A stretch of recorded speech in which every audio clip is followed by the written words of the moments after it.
એક સરસ મજાનું મોટું જંગલ હતું.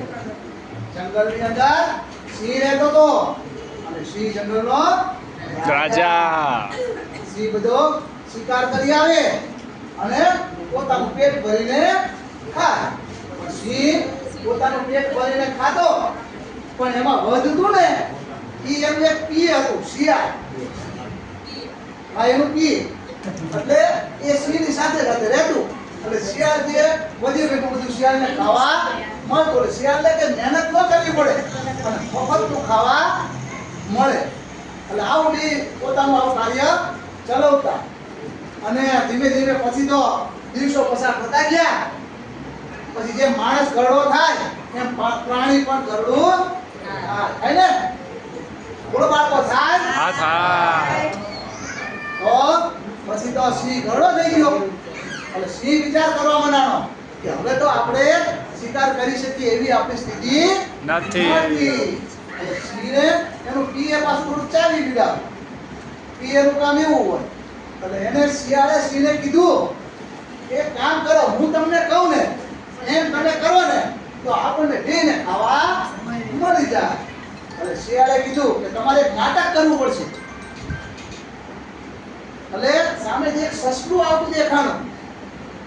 સામેથી એક સસલું આવતું દેખાણું એટલે પેલા શિયાળના મનમાં તરત પેલો વ્યૂ આવી ગયો.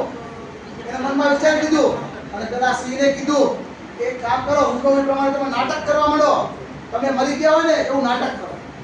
તમે સુઈ જાઓ, તમારે મરી જવાનું. એટલે સિંહ તો મફતમાં એને ખાવું તો હવે શિકાર કરી શકતો નહોતો. એટલે એને એમ થયું કે ચલો હવે આ પીએ કે એમ આપણે કરવું પડશે.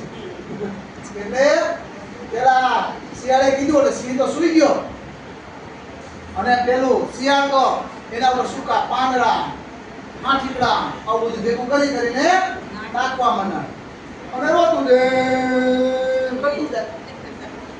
રોતું જાય ને નાખતું જાય, રોતું જાય ને નાખતું જાય. પછી તો ત્યાંથી ઓલા સસલાભાઈ નજીક આવ્યા.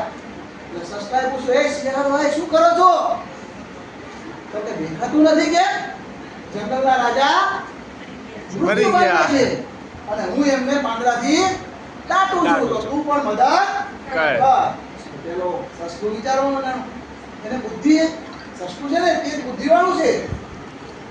સસલું પ્રાણીઓની અંદર બુદ્ધિશાળી પ્રાણી છે. એટલે એને બુદ્ધિ લડાઈ કે આમાં કંઈક ગડબડ છે, કંઈક છે ખરું. એટલે એને પણ વિચાર કર્યો અને પછી એને કીધું શિયાળને કે આ શિયાળ છે ને કંઈક પીનો ઓલો છે. એટલે કે આ સાચું લાગતું નથી. એટલે કે એક કામ આમાં મને એવું લાગે છે કે સિંહ જો મરી ગયો હોય ને તો એનું શરીર આખું અક્કડ થઈ જાય. અક્કડ એટલે એકદમ કડક જેવું થઈ જાય અને પૂંછડી હલે. પૂંછડી હલે અને પેલા સૂતો સૂતો સિંહ સાંભળે. સૂતો સૂતો સિંહ સાંભળતો હતો. એટલે સિંહે પણ પૂંછડી ધીમે ધીમે આમના હલાવી. એટલે પેલું સસલું સમજી ગયું કે આ બેનું નાટક છે અને ત્યાંથી દોડમ સસલાભાઈ ભાગ્યા અને પોતાનો જીવ બચાવ્યો. કીધું ને.